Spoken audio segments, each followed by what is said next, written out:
Bonjour Dominique Schelger. Bonjour Nicolas Bétou. Vous êtes le président de Système U, un des grands intervenants du commerce en France, du commerce de proximité et jusqu'aux hyper, on va en parler. Avant de faire un point sur votre action, vous êtes à la tête de cette organisation depuis presque un an maintenant. Un mot sur les gilets jaunes. Pourquoi? Parce que ces gilets jaunes, ils ont occupé dès le début de leur action des ronds-points, mais aussi des parkings de supermarchés ou d'hypermarchés. Vous avez été un des thermomètres, si j'ose dire, de ce mouvement. Où en est-il aujourd'hui? Il n'est pas tout à fait fini. Alors clairement, chez Système U, nous en avons souffert. Moi, je cite un chiffre entre 30 à 40 millions d'euros de manque à gagner de chiffre d'affaires fin d'année dernière. Et toujours du manque à gagner. Et toujours du manque à gagner, dans quel sens? Il n'y a plus de ronds-points bloqués ou très peu, ou d'entrepôts bloqués. Par contre, certains de nos magasins n'ont pas retrouvé leur chiffre d'affaires d'avant. Ça veut dire que pendant la crise... Tout à fait. Pendant la crise, les gens ont pris de nouvelles habitudes, sont allés vers des magasins encore plus près. Et donc, voilà. Heureusement, c'est une minorité de magasins, mais ce n'est pas tout à fait fini.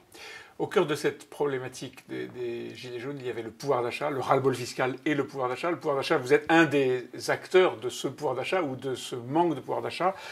Côté client, les clients vous demandent toujours plus de baisse des prix. Aujourd'hui, est-ce que la pression sur les prix que vous pratiquez dans vos rayons est toujours aussi forte? Elle est toujours aussi forte, mais entre-temps, il y a une nouvelle loi qui est arrivée, la loi Egalim, qui a un peu changé la donne. Au 1er janvier pour une partie, limitation de la promo, et au 1er février pour la mise en place du nouveau SRP, absolument.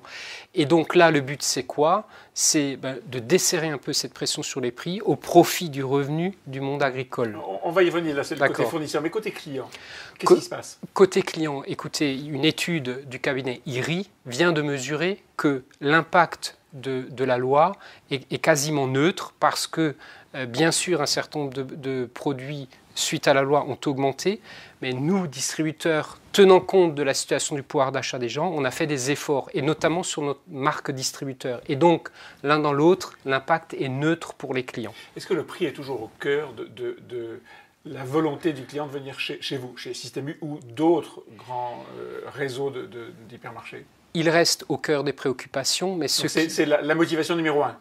Ça reste la motivation numéro un, mais d'autres motivations ont pris une ampleur grandissante. Lesquelles? La qualité. Aujourd'hui, 2/3 des clients font un rapport clair entre le contenu de leur assiette et leur santé. Et cette préoccupation monte véritablement en puissance. Et donc, le distributeur aujourd'hui qui n'a pas d'expression sur ce sujet-là, qui ne prend pas en compte ça, qui, pour sa marque distributeur, n'est pas très attentif à ce sujet, c'est à mon avis plus compliqué. Vous dites qu'il n'a pas d'expression, c'est-à-dire que c'est juste une question de communication Non, c'est un travail en profondeur. Ouais. Donc je vous explique chez nous, ça fait plus de 10 ans chez U que pour nos produits, on fait la chasse aux substances controversées. Donc on a éliminé le parabène, certaines autres substances. Ouais. Voilà. Et donc les gens sont attentifs à ça, et raison pour laquelle, par exemple, notre marque est la première du marché. Alors, côté fournisseur maintenant, non plus côté client, cette loi Egalim a changé beaucoup de choses. Je citais tout à l'heure la date du 1er mars. Les négociations avec beaucoup de grands de l'agroalimentaire se sont terminées le 1er mars. Le bilan? Alors, le bilan, c'est que ce n'ont pas été exactement les mêmes négociations que d'habitude, parce que tout le monde a pris en compte l'impact de la loi. Par contre, qui est de faire remonter du pouvoir d'achat chez les agriculteurs. Par contre, nous avons fait notre travail avec beaucoup de rigueur, c'est-à-dire que, et c'est ce que nous avons annoncé depuis le début chez U, quand nous avions la certitude que la hausse demandée par l'industriel allait rejaillir directement dans la cour de la ferme, c'est-à-dire sur le revenu de l'agriculteur, nous avons signé. Et donc, il y a des accords qui ont été signés extrêmement vite. Par contre, quand cette chose-là n'était pas forcément claire, les discussions étaient plus longues et on a fait notre travail tout simplement comme on le fait d'habitude. Mais c'est quoi faire votre travail comme on le fait d'habitude? C'est-à-dire pression, le bras de fer. Non, c'est-à-dire d'être exigeant. Des têtes de gondole. Non, d'être exigeant sur la preuve que la hausse demandée allait bénéficier au monde agricole. Eh bien, si on ne l'avait pas, effectivement, les discussions étaient plus fermes. Mais on était dans notre rôle parce que... Est-ce que vous avez retiré des produits, Dominique Schelger, est-ce que vous avez retiré des produits de vos rayons parce que vous n'aviez pas la garantie que la hausse éventuelle de prix allait se répercuter non, chez les fournisseurs. On n'a pas fait ça. On n'a pas fait ça à date. On n'a pas fait ça à date. Donc voilà, moi je dis il y a un véritable avant et après la loi Egalim. Et par exemple dans le domaine du lait, alors il y a eu de nombreux exemples. Il y a eu des vraies avancées. Il y a eu des avancées dans le domaine de la pomme de terre avec des hausses de plus de 5%. Donc les agriculteurs aujourd'hui peuvent dire que cette loi Egalim leur a servi à quelque chose et a servi leur pouvoir d'achat. Les résultats des négociations sont mis en œuvre, comme vous l'avez dit, à partir du 1er mars. Et c'est donc maintenant, dans les semaines, dans les mois qui viennent, que cette traduction des nouveaux prix va se voir de l'autre côté de la chaîne. Est-ce que l'effet Ricard a joué? J'appelle l'effet Ricard cette campagne que l'un de vos concurrents, Leclerc, a lancée en disant le Ricard va prendre plus 18 ou 20% parce que la loi Egalim nous oblige à faire payer différemment les clients. Est-ce que tout ça a été une réalité ou est-ce que c'est une manipulation?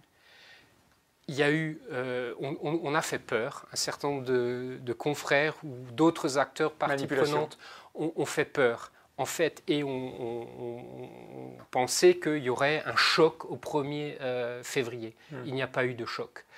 Pourquoi? Parce que je pense qu'il y a eu beaucoup de communication de fait, donc les gens se sont préparés. Et par ailleurs, certes, certains prix ont augmenté, mais comme je l'ai dit, d'autres ont baissé. Et donc le panier moyen a été égal? Voilà, c'était neutre. Pas d'inflation?